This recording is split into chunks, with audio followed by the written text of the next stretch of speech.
할렐루야. 이 시간에도 주님께 예배함으로 찬양함으로 나오시는 주님의 성도님들 또 주님의 가정을 주님의 이름으로 환영하고 축복합니다. 오늘도 우리가 함께 주님을 예배하는 가정으로서 또 그런 예배자로서 세워지는 이 시간이 되기를 원합니다. 6월 4일입니다. 오늘 주일에 함께 나눌 말씀의 제목은 예수님이 주신 화목과 소망이라는 제목으로 말씀을 나누고자 합니다. 오늘 말씀은 이제 어제에 이어서 로마서를 계속해서 우리가 나누고 있죠. 오늘은 이제 로마서 5장의 이야기, 또 로마서 5장의 그 앞부분의 이야기를 함께 나누고자 하는데요. 지난 시간을 통해서 우리는 구약의 인물들을 통하여서 믿음에 대한 이야기를 나누었습니다. 그러면서 다윗과 아브라함에 대한 이야기들을 좀 하면서 그들이 어떤 행위를 통해서 어떤 그들의 삶의 모습을 통해서 의롭게 된 것이 아니라 하나님께서 그들의 믿음을 보시고 의롭게 여기셨다 함을 바울이 이야기를 했지요. 또 그중에 아브라함에 대해서는 조금 더 자세하게 설명을 하면서 이야기를 했습니다. 그렇게 그 결론적으로 율법을 지키는 것, 그 유대인들 혹은 율법주의자들이 주장하는 그 율법을 지키는 것으로는 우리가 의롭게 되는 것이 아니다라는 것을 바울은 계속해서 이야기를 합니다. 그리고 오직 하나님을 믿는 믿음으로 의롭게 되는 것이다. 이것을 전해주고 있죠. 그리고 지금 이 이야기는 오늘 우리가 이 가정예배 가운데 또 주님께 예배드리는 예배자로서 정말 중요한 이야기라고 생각이 됩니다. 우리의 이 가정의 중심이라고 하는 것, 우리의 마음의 중심이라고 하는 것은 내가 내세울 것이 있어서, 내가 잘한 것이 있어서, 내가 뭔가 뛰어난 것이 있어서 주님께 예배드리는 것은 아닐 것입니다. 주님을 그렇게 해서 주님, 전 이렇게 대단한 사람이니까 저는 주님께 의롭다 여김받을 만합니다 라고 말하는 것이 아닐 것입니다. 주님, 오직 우리가 주님만을 믿는 마음으로 나아가는 그런 주님의 자녀, 주님의 예배자 되게 하여 주시옵소서. 우리 가정이 오직 주님만을 바라보고 믿고 나아가는 그런 주님의 가정이 되게 하여 주시옵소서. 이런 믿음의 고백이 우리의 가정 가운데, 우리의 심령 가운데 중심으로 세워져야 할 것입니다. 오늘 이 시간 주님 안에서 그런 믿음의 삶을 살아가시는 저와 여러분의 삶이 또 그런 주님의 가정들의 삶이 되시기를 주님의 이름으로 축복합니다. 오늘 말씀에서도 이러한 믿음에 대해서 그 믿음으로 의로워지는 데에서 설명을 하고 있는데요. 앞서 말씀드린 것처럼 지난번에는 구약의 인물들을 통하여서 그 이야기를 하고 또 특히 율법에 대한 문제에 대해서 풀어나갔다면 오늘 이야기는 조금 더 이 믿음에 대한 이야기에 집중을 합니다. 정확하게 말하면은 믿음이 무엇인가, 우리가 믿는 그 복음이라는 것이 무엇인가를 이야기하는 것이죠. 그래서 이제 바울이 이야기하는 것이 바로 예수 그리스도이십니다. 그리고 또 그분의 십자가 사명에 대한 이야기를 그가 이야기를 합니다.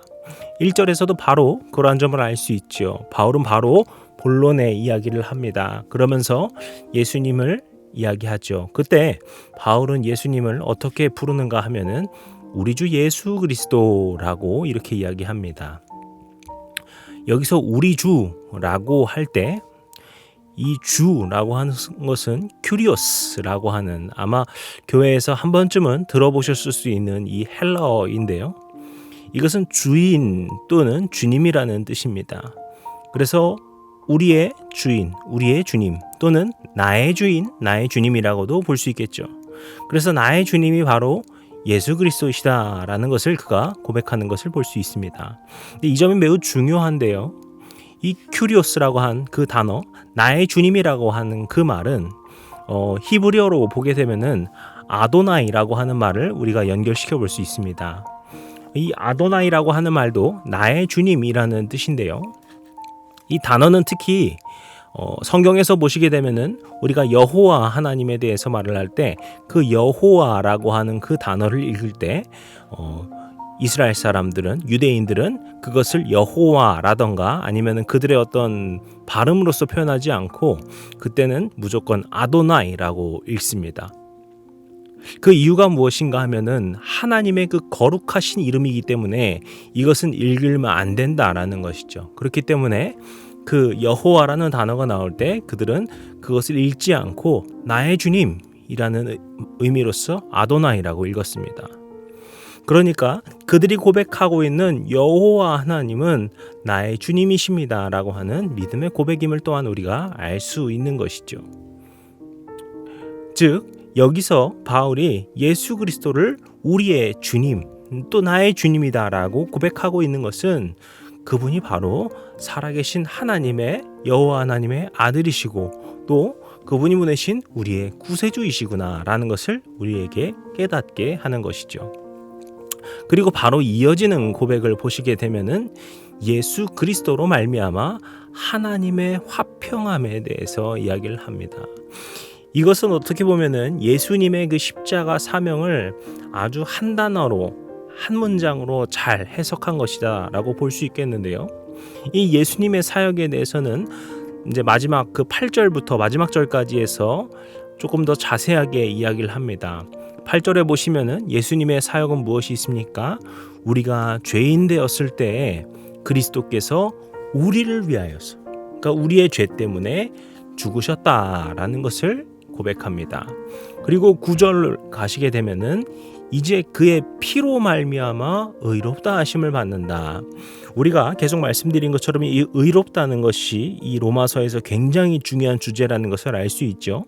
그런데 바울이 여기서 고백하는 것은 이제 우리가 그의 피, 예수 그리스도께서 흘리신 피, 예수 그리스도께서 우리의 죄를 위하여서 대속하셔서 십자가에서 죽으시며 흘리신 그 피로 말미암아 의롭게 되는 것이다. 이것은 결론적으로 무엇을 의미합니까? 하나님의 진노에서 하나님의 구원으로, 그러니까 죄로 인한 진노와 심판의 자리에 있었던 우리 인간이 이제 오히려 구원받은 존재로 의롭다 하심을 입은 존재가 되었다라는 것이죠. 그러면서 마지막 11절에 가시게 되면은 마지막 그 처음에 우리가 이야기했던 그 1절과 마찬가지의 내용이라고 볼 수 있습니다. 예수 그리스도로 말미암아 하나님 안에서 즐거워한다. 1절에서는 예수 그리스도로 말미암아서 우리가 하나님의 화평을 이룬다라고 했는데 이제 예수님으로 말미암아서 하나님 안에서 즐거워한다. 결국 이것은 같은 이야기죠. 우리가 예수 그리스도를 통하여서 하나님과의 관계가 회복됨을 이야기하고 있습니다. 즉 하나님과의 관계 회복이라는 점에서 예수님으로 말미암는 구원, 바로 그 복음에 대해서 이야기한다라고 볼 수 있겠습니다. 이것이 참 중요하겠죠. 그리고 앞서서 처음에 말씀드린 것처럼 우리 가정이, 우리 개인이, 우리의 신앙 생활이 믿음으로 바로 세워져야 된다고 했을 때 그 믿음은 바로 이 복음에 대한 믿음일 것입니다. 우리가 알고 있는 그 복음의 소식 무엇입니까? 아까 다 설명드렸죠. 우리를 위해서 죽으시고 다시 사신 예수 그리스도입니다. 그래서 우리가 그분을 믿는 것이 우리의 믿음의 고백이 되는 것이고요. 그 믿음으로 말미암아 의롭다 하심을 입게 된다라는 것을 바울이 이야기하는 것입니다. 율법적 행위, 어떤 선하거나 경건한 그 행위로는 우리의 죄를 씻을 수 있는 것이 아니죠. 하나님의 아들이신 예수 그리스도의 희생으로 말미암아 그분이 우리를 구원하신 것, 그것을 우리가 믿는 믿음으로 나아가야 한다라는 것입니다.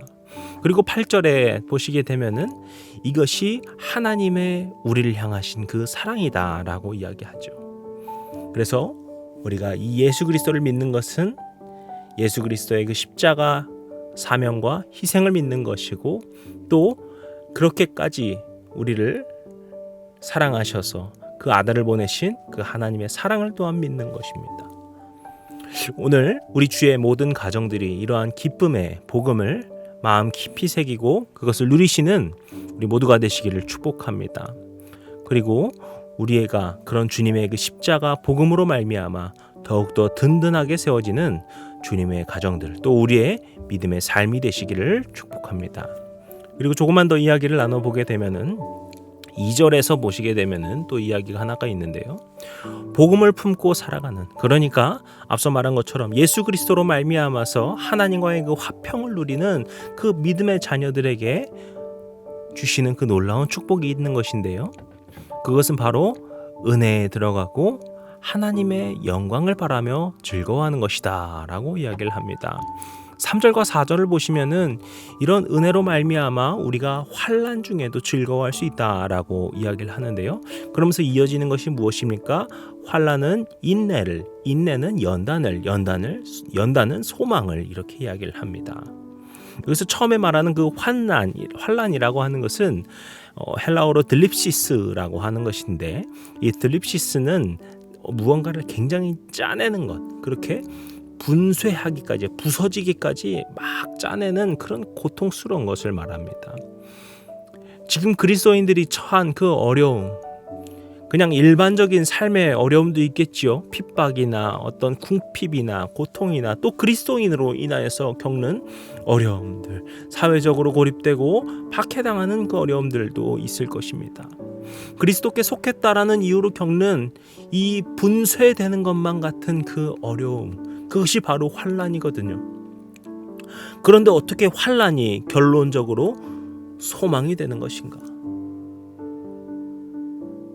그것을 바울은 바로 예수 그리스도이기 때문에 우리는 그것을 소망이다라고 이야기합니다. 우리가 환난을 당하는 것이, 고통당하는 것이 예수 그리스도께 속했다라는 이유인 것인데, 예수 그리스도께 속했다는 것은 앞서 말씀드린 것처럼 무엇입니까? 바로 우리의 구원자 되시고 우리의 의가 되시고 우리의 죄를 대속하여 주시고 구원하여 주신 그분이거든요.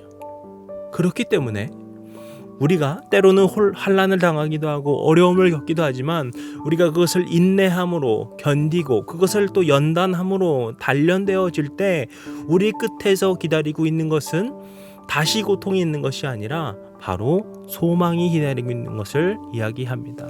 우리가 주님을 믿는다는 것이 바로 그런 것인 줄로 믿습니다.